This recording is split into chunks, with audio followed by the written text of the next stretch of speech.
Today we're going to talk about what you should do as a writer when you realize that you've written yourself into your own story. This happens to the best of us. You set out to develop character biographies, you give your characters these elaborate backstories where they went through these early personal tragedies, you know what their upbringing, their politics are, and those are all things that differ from you. But then when you get to drawing from actual experiences, you draw from your most recent relationships, the last time you yourself were fired, things you want to vent about end up into your story, and before you know it, even if the character is older or they're a different gender, they're you. They're entirely you, and anybody who knows you is going to be able to suss that out. That's not something that you can necessarily reverse engineer and change from there. You have to do some serious work.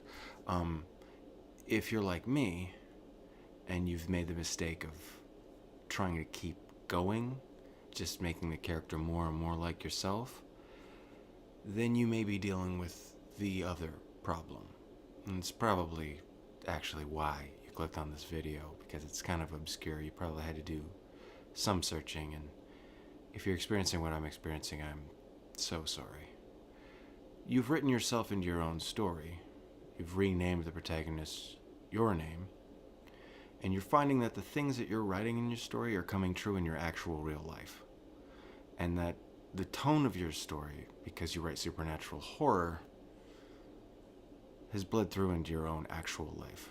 And you are now experiencing hypnopompic and hypnagogic hallucinations. You're seeing shadow people and you're being pursued all the time. You may not even have a free moment to watch this in whatever bathroom you're hiding in, some truck stop, but you'll need to. This is the only information that may save your life. You're still writing, hopefully whatever you've written hasn't gotten to your fingers or whatever you're dictating on.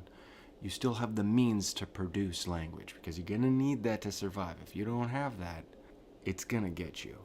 You need to get your protagonist, i.e. you, to the plot point 2 of the story. That's the character's lowest possible moment, when the thing they're most afraid of actually happens. For Indiana Jones, it was when he, falls in the pit of snakes. We know he hates snakes.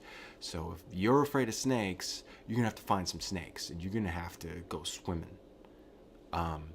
If you hate spiders, it's the same thing. You're probably gonna have to eat a few spiders. That's something that's gonna happen to you. If it's more personal, I think most people fear interpersonal things, their biggest lies exposed. You're gonna have to do all that shit in like a public front-facing way. Once you've done all that, you can get into the climax of your story, where you realize the goal that you've been pursuing all along isn't what you actually wanted. You've learned a lesson. Even though everything's been taken away from you, you're probably gonna lose some limbs. You're able to eke by to a win. Unless, of course, like I mentioned, you write horror, in which case you will die spectacularly. It is a very nihilistic genre. In which case, you are kind of doomed. But you can prolong it. You can kind of balance hope and dread for a little while.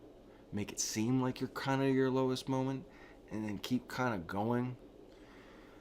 But inevitably it'll get you, in which case you do want to give your audience a show. Hopefully this has been helpful. Sorry